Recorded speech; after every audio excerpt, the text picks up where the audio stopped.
오라, 우리가 여호와의 산에 올라가서 야곱의 하나님의 전에 이르자. 그가 그의 도를 가지고 우리에게 가르치실 것이니라. 우리가 그의 길로 행하리라 하리니 이는 율법이 시온에서부터 나올 것이요 여호와의 말씀이 예루살렘에서부터 나올 것임이니라. 하나님은 영이시니 예배하는 자가 영과 진리로 예배할지니라. 아멘.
영원히 경배를 받으실 하나님 아버지, 2022년 한 해의 절반을 보내며 6월 마지막 주일 예배를 드립니다.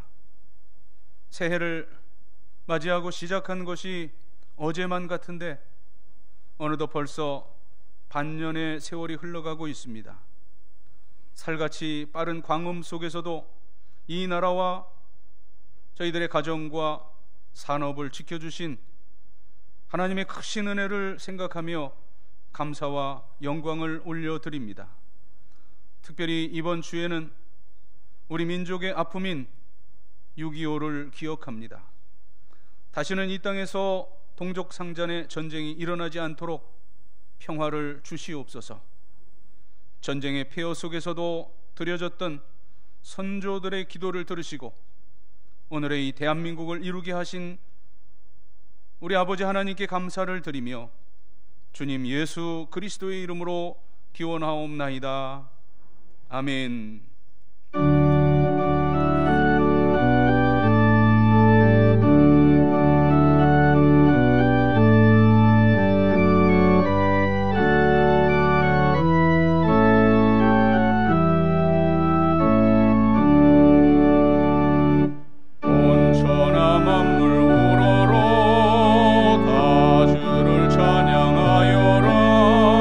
할렐루야 할렐루야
고백의 기도를 드립니다. 우주 만물을 창조하시고 세계 열방을 다스리시는 하나님, 주님께서는 이 나라와 이 민족을 사랑하셔서 유구한 역사 속에 동행하시며 은혜를 베풀어 주셨습니다. 일본에게 주권을 빼앗겼을 때에는 성도들의 기도를 들으시고 해방을 허락해 주셨으며, 전쟁으로 온 땅이 황폐하게 되었을 때에도 이 민족을 버리지 아니하시고 경제 회복을 허락해 주셨습니다. 하오나 하나님의 은혜로 국위가 선양되고 살만하여지니 이 백성들이 하나님께 등을 돌리고 있습니다. 믿는 성도들은 하나님께서 원하시는 의로운 삶을 저버리고 있으며, 믿지 않는 사람들은 하나님을 비방하며 죄악이 관영한 시대를 열어가고 있습니다. 거룩하신 하나님, 은혜를 망각하고 교만해지고 있는 이 백성들의 죄를 용서해 주시고 보호하시는 팔을 거두지 마시옵소서. 예수님의 이름으로 고백의 기도를 드리옵나이다.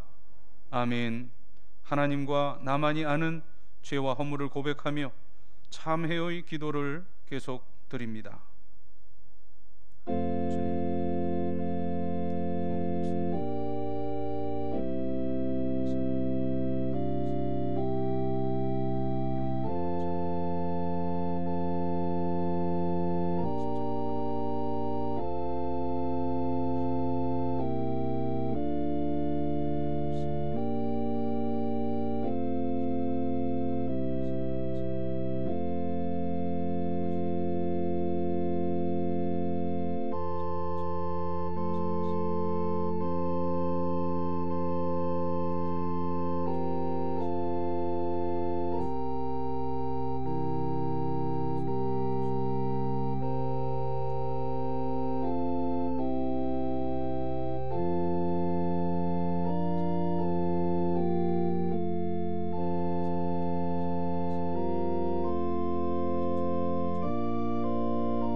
만일 우리가 우리 죄를 자백하면 그는 미쁘시고 의로우사 우리 죄를 사하시며 우리를 모든 불의에서 깨끗하게 하실 것이라.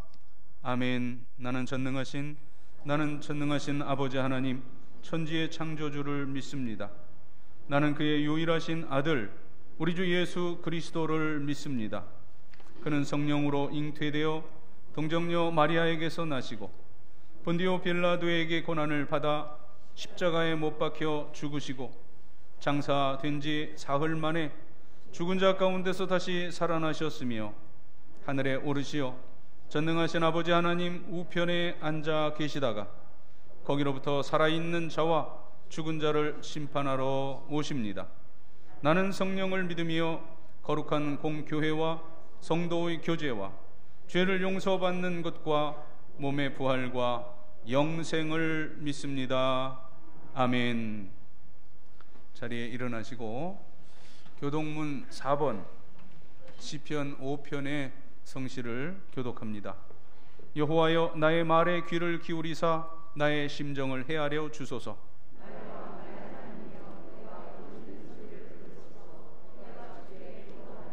여호와여, 아침에 주께서 나의 소리를 들으시리니 아침에 내가 주께 기도하고 바라리이다.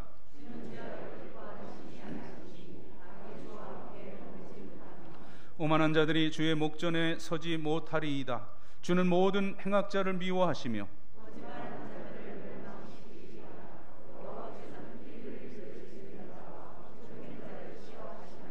오직 나는 주의 풍성한 사랑을 힘입어 주의 집에 들어가 주를 경외함으로 성전을 향하여 예배하리이다.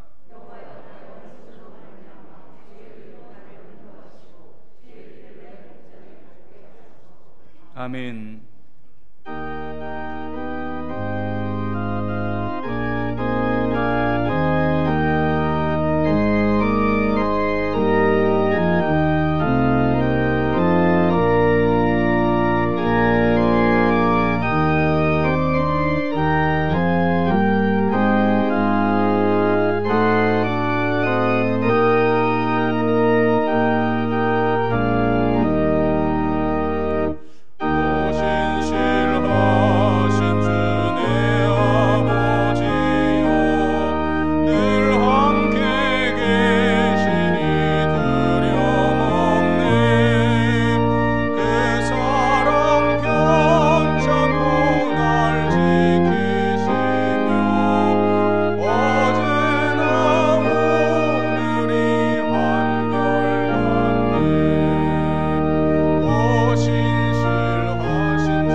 거룩하시며 전능하신 하나님 아버지, 저희를 주님의 형상대로 지으시고 지혜와 능력을 주신 주님의 은혜에 감사와 영광을 드립니다. 헌신의 달 6월을 맞아 오늘도 저희에게 거룩한 주일을 허락하시사 주님의 성전에 나와 예배 드릴 수 있게 하여 주심에 감사합니다. 지난 한 주간도 구별된 하나님의 자녀로서의 의를 행하지 못했으며 알면서도 죄를 버리지 못했음을 고백합니다. 하나님의 뜻이 아닌 줄을 알면서도 지은 죄들을 오늘 이 시간 주님 앞에 내려놓고 자복하고 회개하오니 우리의 마음을 정결케 하여 새롭게 거듭나는 시간 되게 하여 주시옵소서. 아버지 하나님, 이 나라와 이 민족을 위하여 기도합니다. 이제 새로운 정부가 들어섰고 지방선거에서 지자체를 이끌어갈 새로운 지도자들이 선출되었습니다. 선출된 지도자들이 주님을 경외하고 겸손한 마음으로 국민들에게 한 약속을 지키는 지혜롭고 존경받는 지도자들이 되게 하여 주시옵소서.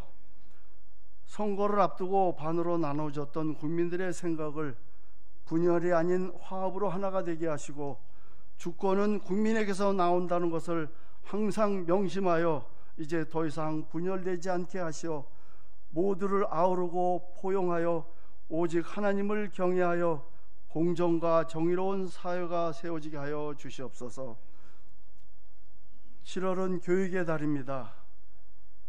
2년여 만에 주일학교, 여름상경학교와 수련회를 기도하고 준비하고 있습니다. 어느 때보다도 교회가 한 목소리로 여름 행사를 위하여 힘써 기도하겠습니다. 주님은 하늘 문을 여시어 응답하여 주시길 원합니다. 준비하는 교육부서의 모든 책임자와 교사들을 축복하여 주시고 우리 학부모들은 학생을 교회로 보내주는 성숙한 교인들이 되길 원합니다. 언제나 우리를 지켜주시는 사랑의 주님, 72년 전 이 나라를 황폐하게 만든 6.25를 우리 후손들이 기억하게 하옵소서. 나라를 지키기 위하여 목숨을 바친 선열과 유공자들을 특별히 기억하시고 국방의 의무를 감당하기 위하여 복무 중인 장병들의 헌신이 하나님 안에서 복되게 하여 주시옵소서. 러시아와 우크라이나의 전쟁이 속히 끝나게 하시고 평화를 주시어 온 땅이 하나님의 통치하에 온전히 이루어지게 하여 주시옵소서. 우리의 생명과 축복을 주시는 주님, 오늘도 단위에 세우신 담임 목사님 귀한 생명과 축복의 말씀을 증거하실 때 성령님께서 함께 하시어 지치지 않는 열정과 영육 간의 강건함과 성령님의 능력을 더하여 주시옵고 목사님의 입술을 통하여 살아계신 하나님의 말씀이 선포될 때 우리의 심령이 변화되고 치유되는 놀라운 은혜와 영광만이 나타나는 귀한 시간이 되게 하옵소서. 이 예배를 위하여 수고하는 찬양대의 찬양이 하늘나라에 상달되게 하시고 더욱 많은 대원으로 채워주시길 간절히 소원합니다. 참으로 좋으신 하나님, 세상을 살아가면서 온갖 고난과 고통을 마주할 때 기도하라는 말씀을 떠올리지 못할 때가 있습니다. 이제라도 살아계신 하나님께 예배드림을 소홀히 하지 말게 하시고 우리들의 생활이 주일 성수에 우선되는 삶이 되게 섬기는 교회와 가정과 일터에 풍성한 은혜의 삶을 누리게 하여 주시옵소서. 오늘도 보이지 않는 곳에서 예배를 위해 묵묵히 봉사하시는 성도들에게도 축복을 내려주시길 원하며 사랑이 많으신 예수 그리스도의 이름으로 기도드립니다. 아멘.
개교력으로는 오순절 후 세 번째 주일이며 6월 마지막 주일, 이 거룩한 주일에 우리들에게 주시는 하나님 말씀, 우리 주보 하단 오늘의 말씀 참조하시고 잠언 28장 10절 한 절만 봉독해 올립니다. 정직한 자를 악한 길로 유인하는 자는 스스로 자기 함정에 빠져도 성실한 자는 복을 받느니라. 아멘. 6월 헌신의 달, 호국 보훈의 달 마지막 주일입니다. 제가 당회장으로서 연말 인사 당회나 또는 다음 해 우리 교회의 어떤 지침과 또 행사를 점검하는 정책 당회를 준비하는 시기에 또 한편 설교자로서 다음 해 설교 일정을 교회력과 또는 국경일 그리고 교회 행사 등을 고려해서 그 본문과 또 주제 등을 구성해서 52주 한 해 설교의 계획을 잡게 됩니다. 수요일이나 금요일이나 새벽은 본문 그대로 그냥 한 권 정해서 차례대로 나가지만 이 주일 예배는 여러분들 그냥 당해서 이렇게 그때 그주 설교하는 것 같이 보이시겠지만 그러나 이미 저희들은 전해부터 한 해 설교 그 아웃라인이 다 정해집니다.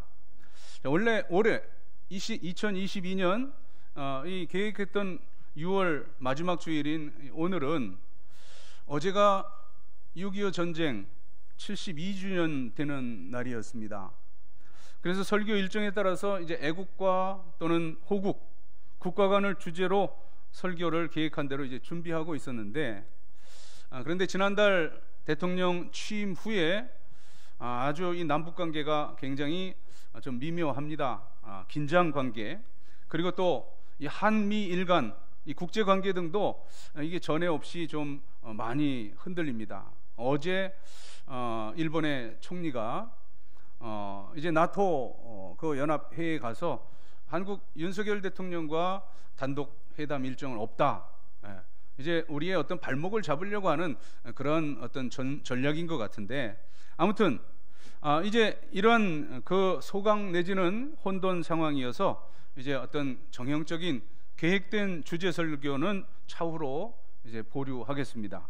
보통 이 3.1절과 6월 호국의 달 그리고 광복절 등에는 제가 꼭 애국과 또는 국가 간에 대한 설교로 일정을 잡아왔는데 오늘은 그보다도 더 근본적인 우리가 하나님을 믿는 신앙인으로서의 성실에 대한 하나님과의 그 관계에서 아주 근본적인 그 성실에 관한 하나님의 말씀을 듣기로 하고 준비를 했습니다. 2017년 종교개혁 500주년을 맞아서 종교개혁지를 방문한 바 있습니다. 체코와 스위스 또 프랑스, 독일 등 이제 이 종교개혁자들의 활동 지역을 방문했던 것인데 독일 방문 시에 구 동독 지역을 지날 때마다 느끼는 점은 1990년에 독일이 통일됐거든요. 그런데 그로부터 27년이 지난 시점에서 제가 종교개혁 지를 방문했는데 이제 동서독 지역의 이 생활 수준의 차이가 굉장히 크다라는 그런 느낌을 개인적으로 받았는데요. 뭔가 대화를 하다가 이제 베를린 장벽이 무너진 직후에 그러니까 독일 통일이 된 1990년 독일 땅이던 드레스덴이라고 하는 것을 방문해가지고 거기서 어떤 교회 선교 대회 통일에 관한 그런 어떤 심포지엄을 위해서 가셨던 지금은 은퇴하신 노 목사님께 이제 그런 얘기를 하다가 이제 들었는데요. 그분도 당시 독일이 통일되자마자 구동독 지역을 돌아보면서 여러 가지 생각을 했다고 합니다. 아니 어떻게 똑같은 독일 사람들인데 이 서독과 동독 사이에 이렇게 큰 차이가 있나? 저와 비슷한 생각을 했는데 그분이야 그 바로 통일된 직후니까 얼마나 이 편차가 더 컸겠습니까? 이제 그것은 쉽게 말하면 오늘날의 우리 남한과 북한의 차이를 생각하면 쉽게 이해가 될 텐데요. 아무튼 이 동독 출신 목사님 댁에 이제 초청을 받아서 저녁 식사를 하게 되는데, 조그만 빵 하나, 그것을 얇게 썰어서 그 도마도 두세 알, 그리고 작은 치즈 덩어리를 앞에 놓고 그 목사님 댁 이제 7명의 식구들과 함께 저녁을 먹게 됩니다. 자, 손님으로 가신 이 목사님, 이제 일부러 지금 속이 좀 불편하다는 핑계로 그걸 드시질 않았답니다. 아니, 그거 한두 쪽 먹었다가는 그 식구들, 또 특별히 아이들이 다 굶을 판이다라는 거예요. 그렇게 어렵고 가난할 수가 없었다라고 그분은 해상을 하시더라고요. 자, 우리가 일반적으로 독일 사람들 하면, 물론 전쟁의 전범, 이제 그 반성하지 않는 그 일본에 비해서는 이제 아주 참 모범 국가인데, 어쨌든 독일 사람 하면은 우리가 부지런하고 또 정직하고 또 생각이 합리적이고 이제 다 그렇게들 생각을 하지 않습니까? 자, 그런데 같은 독일 사람인데도 동독과 서독이 그렇게 다를 수가 없다는 사실입니다. 자, 제가 갔을 때도 30년이 세월이 흘렀는데도 그 동서독 차이가 그렇게 큽디다. 이 공산주의가 동독을 그렇게 만들었어요. 좌우간 이 공산주의 나라에 그 못 사는 정도는 여러분 우리가 생각하는 상상 그 이상이에요. 이제 그 북한 선교를 하는 그런 분들의 보고를 들으면요, 이제 그 어려운 그런 그 고비 때마다 이제 시장에 나오는 그러한 그 고기 가운데는 인육도 있다는 거예요. 성경에서 보면 이제 그 사무엘서에서 그 어려울 때 사마리아가 포위되었을 때, 또 더구나 예레미야 애가에서는 직접 나타나잖아요. 오늘은 네 아이를 잡아먹자, 내일은 네 아이를 잡아먹자. 이런 한계 상황이 온다는데 공산주의 사회에서는 이제 그 지경까지 간다는 것입니다. 자, 이 공산주의 이제 그 왜 이래졌습니까? 거기 뭐 자원이 없습니까? 아니면 기술이 없습니까? 아니, 달나라가는 기술도 있잖아요. 그런데도 구소련과 동구 다 못 삽니다. 그 원인이 뭘까요?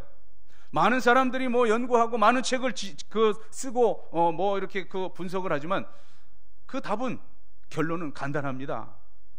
그 공산주의로 인해서 사람이 변질되었다는 거예요. 공산주의로 인해 인간이 못 쓰게 되었다는 겁니다. 그래서 공산주의 하면 이 세 가지를 말하죠. 첫째, 그 체제가, 그 사람들 자체가 불성실하고 거짓말 잘하고, 두 번째가 이제는 뭐 무슨 그 집단 농장이니 뭐 이렇게 하지만 이제 그 체제 하에서 다 게을러지고, 세 번째는 그러므로 완전히 다 무책임해진 겁니다. 모든 일에 책임질 줄을 몰라요. 그 뿌리는 이렇습니다. 이 공산주의 사회에 제일 많이 쓰는 말이 뭔지 압니까? 제가 이제 철학을 공부했기 때문에 그런 사상적인 것들을 이제 뭐 공산당 혁명이며 뭐 마르크스나 엥겔스, 뭐 칸트나 헤겔에 이르기까지 그 뿌리를 한번 살펴봤는데, 자, 공산주의 사회에서 제일 많이 쓰는 것이 말씀드린 대로 혁명이에요.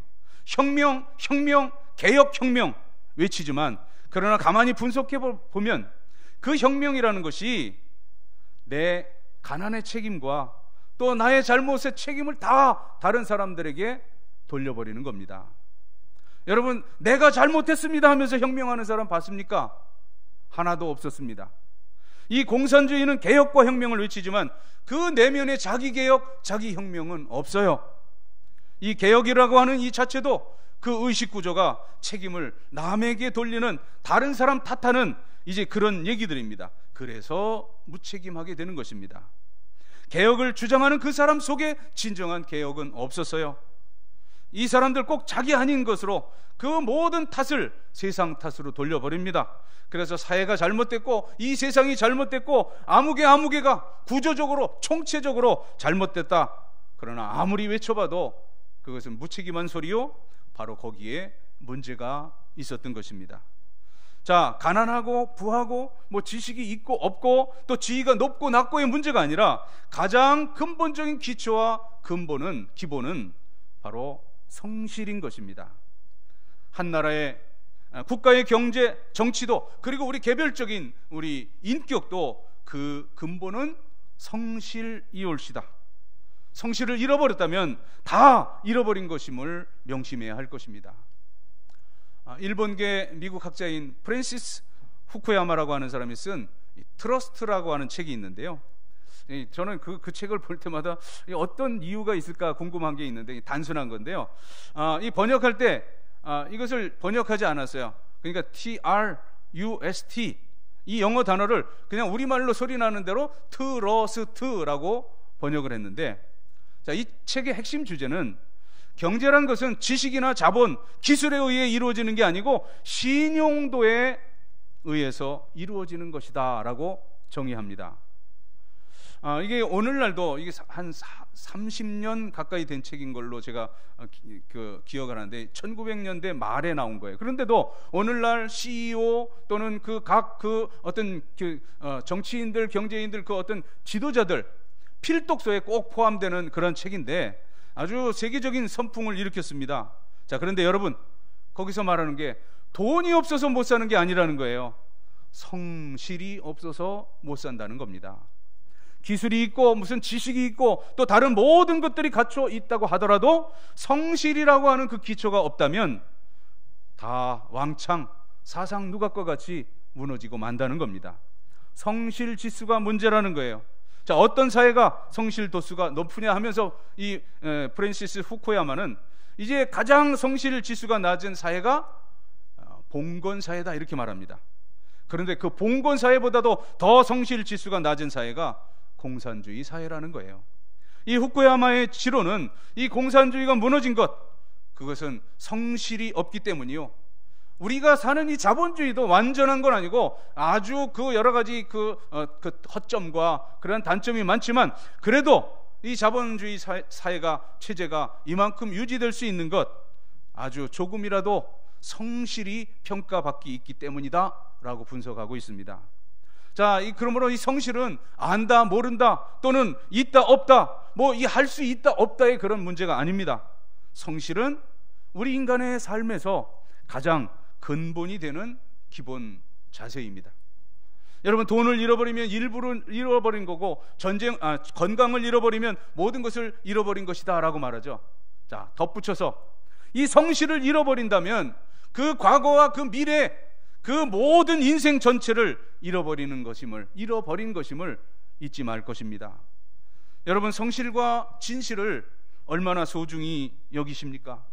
자, 이것은 이 생명보다 더 큰 것이어서 이 성실, 진실이라는 것은 우리의 성품화 되어야 하고, 그리고 또 이것이 우리 사회의 전통이 되어야 하고 우리의 체질화, 습관화, 문화화 되어야 한다고 말합니다. 자, 그런데 이 성실이라고 하는 것 찾아볼 수 없을 만큼 우리 사회, 우리가 사는 이 현대가 잘못되고 여기에 가장 슬픔과 안타까움이 있는 겁니다. 이제 이것은 물질적으로 잘 살고 못 살고의 문제가 아니라 이제 모든 것이 다 뒤죽박죽 된 것이 바로 거짓투성이이기 때문이라는 거예요.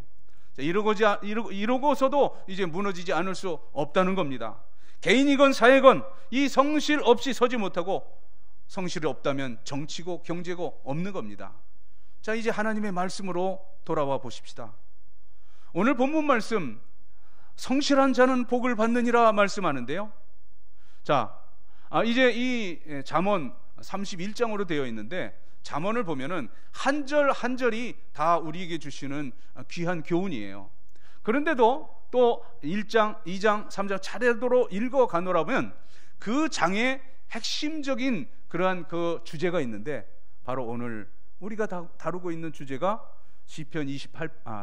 잠언 28장의 주제입니다. 성실한 자는 복을 받는다.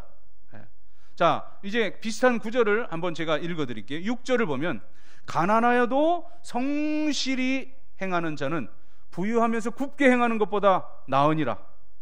그리고 14절에는 이것도 역시 성실에 관한 문제, 하나님과의 관계, 바로 항상 경외하는 자는 복되다 말씀하고요. 18절도 이제 성실하게 행하는 자는 구원을 받을 것이다 말씀하고, 오늘 20절에도 보면 충성된 자가 복이 많다 말씀하시면서 계속해서 성실에 대해서 말씀하는데, 오늘 본문 10절을 다시 읽어드립니다. 정직한 자를 악한 길로 유인하는 자 자기 함정에 빠져도 그러나 성실한 자는 복을 받느니라. 이 복은 바로 하나님께로부터 주어지는 하나님과의 관계의 복입니다. 자, 그래서 이제 근본적인 성실을 오늘 함께 말씀을 듣겠는데요. 첫째는 우리는 무엇보다도 하나님 앞에 성실해야 하는 것입니다. 하나님과의 관계에 초점을 맞추고 있어요. 아주 명확하게 제가 말씀을 드릴게요. 첫째는 하나님 앞에 성실해야 합니다. 모든 것이 다 하나님께로부터 받은 것이에요. 오늘도 제가 이제 헌금 기도할 때, 하나님, 이제 우리가 이 세상에서 누리는 모든 것, 물질도 시간도 우리의 건강, 우리 생명마저도 하나님께로부터 주어진 것임을 고백하며 이 예물을 드립니다라고 기도할 거예요. 그 모든 것이 다 하나님 앞에 주어진 것이에요. 이 은혜의 선물에 대해 우리가 겸손하게 받아들여야 하는 것입니다. 다 받은 것뿐입니다. 이 마음이 성실입니다. 그리고 믿음, 하나님께 대한 그 믿음이 성실할 때 우리에게 두려움이 없어요. 믿는다고 하면서 두려워하고 걱정, 근심하게 되는 것, 그거는 하나님께 대한 성실, 믿음이 부도난 것입니다. 믿음으로 우리는 아무 두려움 없어요. 이것이 성실이에요. 하나님의 경륜과 사랑을 믿기에 우리는 인내합니다. 그리고 서두르지 않고 조급하지 않습니다. 하나님이 주시는 것 얼마를 받았든지 그것에 족하게 여기는데, 사도 바울은 이것을 지족의 복, 자족의 복이라고 그렇게 표현합니다. 그것이 성실입니다. 시간에 대해서도 하루하루 순간순간 이 소중한 시간을 성실하게 지켜가야 할 것이에요. 여러분 자신의 성실을 스스로 점검해 보시길 바랍니다. 자, 하나님과 나와의 관계에서 두 번째는, 이제 하나님과 나와의 관계인 것은 틀림없지만 이제 파생되는 우리 인간론, 그리고 우리의 죄론, 우리 구원론에 관계된 것인데, 바로 두 번째는 내 죄의 회개에 대해 성실하고 진실해야 할 것이에요. 자, 성경에 기록된 대표적인 인물 하나는 이제 회개에 대한 정직의 그 모델을 소개한다면 바로 다윗입니다. 하나님 앞에 언제나, 그리고 사람 앞에 잘못했습니다라는 말을 깨끗하게 할 수 있어야 할 텐데, 그런 면에서 저는 이 다윗 왕을 개인적으로 무척 좋아합니다. 아마 하나님도 그를 아주 좋아하신 것 같아요. 신구약 성경에 가장 많이 등장하는 이름이 다윗입니다. 무려 800번 이상 그 이름이 기록되는데, 하나님은 다윗을 사랑하셨어요. 내 정직한 종 다윗아, 이렇게 부릅니다. 나단 선지자가 이제 그 밧세바의 일로 인해서 그에게 와서, 당신이 그 예화를 말하면서 그 남의 양을 잡아 손님을 대접한 당신이 바로 그 사람입니다. 그러면서 이제 그 밧세바와 우리아의 그 관계에 대한 그 사건을 말하면서 당신이 죄인입니다 할 때, 다윗은 그것을 변명하지 않고 그대로 인정합니다. 그 사건과 연관된 참회록인 시편 51편을 보면 단 한 번도 거기에 밧세바를 원망하지 않아요. 그가 내 눈앞에서, 내 눈에 바라보이는 그곳에서 목욕을 했습니다, 내가 술 한잔 먹고 실수했습니다, 전혀 변명 없습니다. 환경을 탓하지도 않고, 그것은 내 실수였습니다라고 말하지도 않아요. 내가 죄인입니다, 하나님 앞에서만 내가 죄인입니다, 어머니의 태로부터 내가 죄인입니다, 그렇게 고백하고 있어요. 더 위대한 건, 이제 회개하고 나서 이제 왕권을 벗어버리고 고향으로 낙향하지 않았어요. 내가 부끄러워서 이 자리에 앉아있을 수 없노라 하고 하야하고 베들레헴으로 가버렸다면 다윗은 교만한 사람이에요. 왜냐하면 그를 왕 삼은 것이 하나님이시기 때문이에요. 자, 이제 그 부끄러운 자리에서 죄인 보고 죄인이라는데 뭐가 잘못됐냐? 그 부끄러운 얼굴을 가지고 그대로 겸손히 나라를 다스려 갑니다. 반란이 일어났고, 또 그 아들 압살롬이 아버지를 반역할 때도 그는 원망하고 나무라지 않았어요. 내 지은 죄의 대가가 여기 있다. 이제 나단 선지자가 내 집에서 칼이 떠나지 아니하리라 말씀하시던 그 선지자의 예언이 여기 나의 삶에, 나의 가문에 응한 것이라고 생각하기에 그는 전혀 아무 말 없습니다. 정직하고 성실했어요. 이것이 다윗의 위대함인데, 바로 회개에 성실했다는 사실입니다. 자, 이제 그렇게 주님을 영접할 때 우리는 구원의 백성이 됐어요. 이제 마지막 세 번째예요.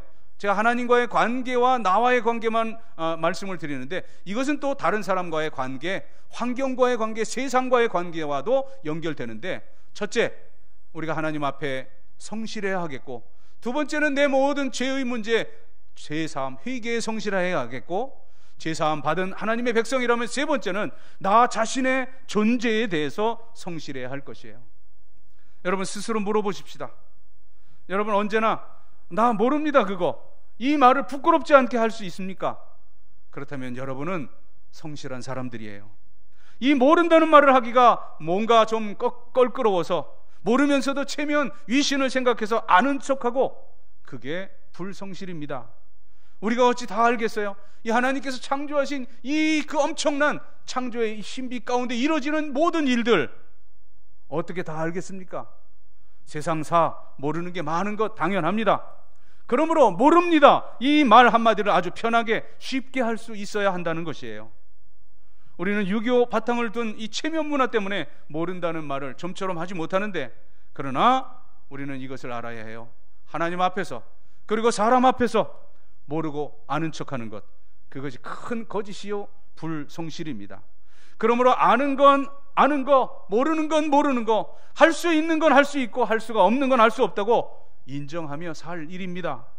가진 건 가졌고 못 가진 건 못 가졌음을 그대로 인정해 버리는 겁니다. 못 가지고 가진 것처럼, 없으면서 있는 것처럼, 모르면서 아는 것처럼 그럴 필요가 없다는 거예요. 내 상태 그리고 내 상황을 그대로 받아들이십시다. 이제는 어느덧 저도 이제 회갑이 넘어갑니다. 여러분 여기 저보다 이제 그 선배 그 부모님 뻘 되시는 그 어르신들은 이제 제가 하는 이 말을 잘 아실 거예요. 자, 여러분 곱게 늙으십시다. 우리가 뭐 젊은 척 하려고 할 것도 없고, 없는 기운 있는 것처럼 무슨 뭐 비아그라니 뭐니 그런 거 찾으면서 요란스럽게 살 이유가 없습니다. 그러다가 제명 못 채우고 먼저 갈 수 있어요. 그러므로 나이 들었으면 나이 들은 대로, 우리 젊으면 젊은 대로, 내 키가 작으면 작은 대로, 크면 큰 대로, 이것이 성실이에요. 있는 그대로, 나 생긴 그대로 살면 되는 거예요. 지선상의 아리아와 또 마태 순환곡 등으로 유명하고 수많은 관현악곡 또 협주 독주곡을 썼던 요한 세바스티안 바하를 그의 인생이나 뭐 작품은 잘 몰라도 하여튼 바하라고 하는 음악가를 여러분 잘 아실 겁니다. 바하는 라이프치히, 독일 라이프치히 그 변방에 있는 성 토마스 교회라고 하는 아주 그 시골 작은 교회에서 이 오르가니스트로 그렇게 사역을 하면서 주일마다 성실하게 이 오르간을 연주하는데, 누가 알아주든 말든 매 주일 새로운 곡을 써서 연주를 했답니다. 그 곡들은 그가 무명 시절에 한 번도 발표한 일이 없고 뭐 출판된 일도 없었어요. 그러나 성실하게 매주일 새로운 곡을 만들어서 연주합니다. 마침내 265곡의 오르간 곡을 만들었고, 263곡의 합창곡을 만들었고, 162곡의 피아노 곡을 작곡합니다. 이때까지도 그는 무명의 사람이었어요. 어느 날 이제 그가 알려지기 시작하면서 이제 그에게 명예로운 칭호가 붙여지죠. 음악의 아버지. 어머니는 누군지 모르겠습니다만, 아무튼 그 높은 이름을, 명예를 가지게 되고, 그가 수십 년 동안 작곡한 곡들이 오늘날 찬란하게 빛을 보고 있습니다. 이것이 바로 하나님 앞에서의, 그리고 자기 자신의 그 존재 앞에서의 성실입니다. 우리가 존경하는 도산 안창호 선생님, 그의 학벌은 중학교 2학년이 전부였습니다. 그는 이력서 쓸 때마다 중학 중퇴라고 썼습니다. 그리고 특기란에는 배노 젓는 일, 청소하는 일이라고 썼어요. 자, 내 특기는 청소하는 일이다. 그는 정직과 성실을 따라 한평생을 살았다는 것입니다. 여러분이 성실과 정직함은 생명보다 앞서는 것임을 알아야 한다고 말씀했는데, 그래서 사도 바울은 디모데에게 보내는 편지에서 이렇게 겸손히 인정합니다. 디모데전서 1장 12절, 나를 능하게 하신 그리스도 예수 우리 주께 내가 감사함은 나를 충성되이 여겨서 내게 직분을 맡기십니다. 이제 1장, 디모데전서 1장 그 앞에 보면 내가 죄인 중에 괴순이라 이렇게 고백했지만, 그러나 나를 능하게 하신 예수 그리스도께서 이제 나를 충성되이 여겨서 나에게 직분을 맡기셨다. 내가 교회를 핍박했지만 이제 하나님 앞에 회개하고 스스로에게 진실할 때 하나님은 나의 성실을 보시고 나에게 이런 직분을 맡기셨다고 고백하는 것입니다. 여러분, 우리가 이 세상 살며 이제 하늘나라 갈 때까지 소득이나 출세나 명예 등 이 세상의 어느 가치보다도 무엇보다도 하나님 앞에, 그리고 내 모든 죄의 회개에 대해서, 그리고 내 존재에 대해서 성실한 것이 우선입니다. 하나님께 대한 성실에 생명을 거는 그 사람이 그리스도인이요 순교자입니다. 오직 성실로 하나님 앞에 바로 서고 이제 하나님이 인도하시는 내일을 기다리는 그 삶의 모습이 그리스도인의 모습인 것입니다. 자, 그렇게 성실하게 하나님 앞에 바로 설 때 하나님께서는 저와 여러분 한 사람 한 사람을, 그리고 우리 가정, 그리고 우리 교회와 이 대한민국을 굳세게 세워 주실 것입니다. 기도드리겠습니다.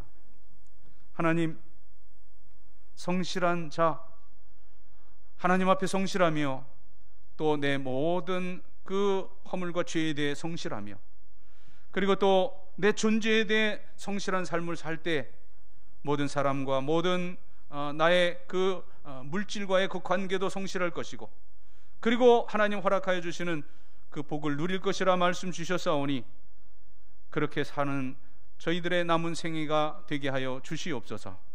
예수님 이름으로 기도드리옵나이다. 아멘.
모든 것이 이 세상 살며 누리는 모든 것들이 물질도 시간도 건강, 생명까지도 다 하나님께서 주신 것임을 겸손히 고백하고 인정하면서 하나님께서 주셨던 물질 가운데 10분의 1을 성별하여 11주의 예물로 드립니다. 오늘 드리는 이 액수에 100배, 60배, 30배까지라도 드릴 수 있는 풍성함을 소득의 복으로 허락하여 주시옵소서. 또 감사하는 성도들 감사의 열매 가득 안겨주시고, 특별히 생일 맞아 감사하는 성도들의 앞날이 살아온 모든 날에 칠갑절이나 복되고 복되게 하시옵소서. 선교, 장학, 구제, 건축 여러 목적 예물을 드려싸온데 하나님 그 열매 취하시다 영광을 받으시되 하나님 그 목적을 이루어드리는 삶을 사는 우리 모두가 되게 하여 주시옵소서. 귀한 물질 쓰여지는 곳에 영혼 구원의 열매, 하나님 나라 확장의 열매가 가득하게 하여 주시옵소서. 오늘도 이모저모 흩어져 있는 영서의 모든 식구들 어디 있든지 동일한 은혜 가운데 살아가게 하시며, 군문에 있는 귀한 아들들 눈동자같이 지켜주시고, 모든 고통하는 환우들 주의 권능의 손으로 만져주시고 창조의 원형으로 회복시켜 주시옵소서. 또한 우리 모든 젊은이들 대학의 문, 또 취업의 문, 결혼의 문, 그리고 또 모든 그 앞날을 합당히 열어주시되, 모든 어르신들 100살 120살이 되어도 이 맑은 정신 흐려지지 않게 하시고 누구의 부축도 받지 아니하고 주의 성산에 올라와 사랑하는 자녀손들 축복하며 또 나라와 민족을 위해 기도하다가 주께서 오라실 때 자는 듯 쉬는 듯 저 천국으로 올리움 받을 수 있는 그런 복된 여생 마지막을 허락하여 주시옵소서. 가정 원하는 기도의 제목들, 소망들 주 안에 아름다운 열매로 맺어지게 하시고, 그리고 또한 교회 학교의 모든 성경학교 수련회 이제 아버지 하나님 참으로 은혜와 이전을 그 모든 영광의 날 회복할 수 있도록 인도하여 주시옵소서. 또한 우리를 바라보는 세상의 모든 불신의 사람들이 나와 내 가정, 내 가문과 함께 하시는 살아계신 하나님을 발견하고 주께로 돌이키게 할 수 있는 그런 증거와 이적과 표적이 풍성한 신앙 명가들 되게 하여 주시옵소서. 감사드리며 축복하오며 예수님의 이름으로 봉헌의 기도를 드리옵나이다. 아멘.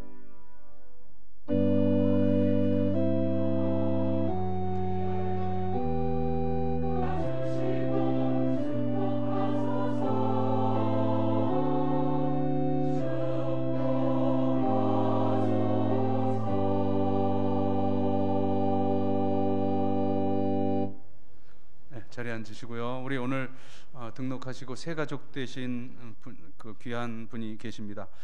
유화자 성도님이신데요. 어디 계신가요? 네, 어디? 저 뒤에. 그래요. 네, 자리에 잠깐 일어나시고 잠깐만 일어나 주세요. 우리 모든 성도들 환영합니다. 박수하겠습니다. 반갑습니다. 예, 네, 자리에 앉으시고요. 그러면 그 옆에 계신 분이 강민지 인도하신 분이시군요. 우리 교인이 아니신데 어떻게 전도하셨군요. 큰 상급이 있을 것입니다. 우리 주보에 교육부서 여름 성경학교 수련회 일정이 기록이 되어 있습니다. 정말 2년 동안 우리 진행하지 못하다가 이제 올해 조심스럽게 이제 시작을 하는데, 아무튼 이 7월, 8월 우리가 이제 방학을 하는데 방학이 의미가 없죠. 왜냐하면 우리 다른 거 다 방학을 2년 동안 했었으니까.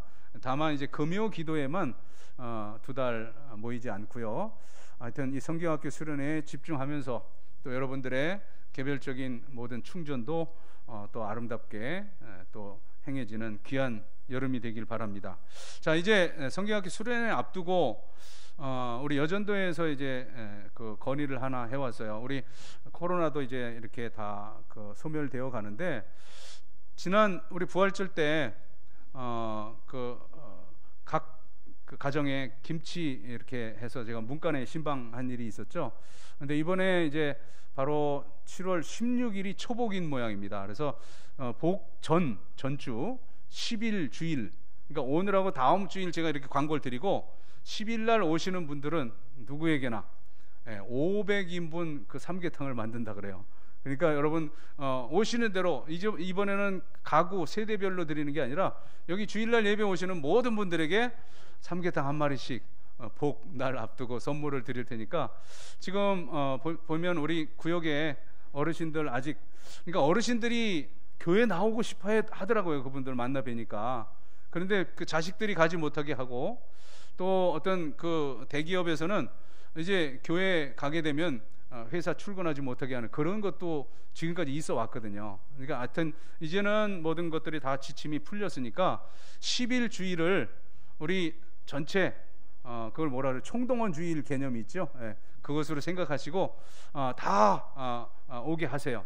우리 교회 학교 아이들도 제가 교육부장님하고 대화를 하다 보니까 지금 이 그 코로나 이전으로 회복될지 좀 염려된다고 하는데, 어쨌든 여러모로 이제 우리가 그 회복을 위해서 그 노력을 할 텐데, 아무튼 그 아이들도 다 한 마리씩 다 드릴 거예요. 그러니까 다 오게 해가지고 그 부모님이 안 계신 그렇게 혼자 출석하는 아이들은 우리 교사들이 또 따라가서 이렇게 전해 주는 걸로 하기로 그렇게 했습니다. 그러니까 이게 사실은 지난번도 그렇고 이번에도 그렇고 그 어떤 성도님이 우리 사랑식탁 팀에 사랑식탁에 3천만 원 그 헌금을 이렇게 드렸거든요. 근데 지금 2년 동안 중단되어서 이제 우리 교우들 이제 새롭게 또 활기를 불어넣는 그런 그 부분에 봉사를 하겠다 해서 여전도에서 제공하는 거니까 그렇게 하시고 10일 주일입니다. 네. 교회 주보에 이 헌금, 맥주 감사 헌금 봉투가 간지로 끼워져 있는데, 다음 주 맥주 감사 주일인데 여러분 믿음껏 그렇게 예물 드리시면 되겠습니다. 자리에 일어나시고 우리 함께 서로 눈 마주치시고 축복하겠습니다.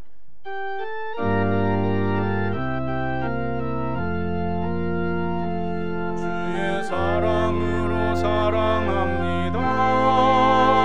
주의 사랑으로 사랑합니다. 형제 안에서 주의 영광을 보며 주의 사랑으로 사랑합니다.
전 목사님은 오늘 새가족하고 지난 교육 중인 새가족 챙겨주시기 바랍니다.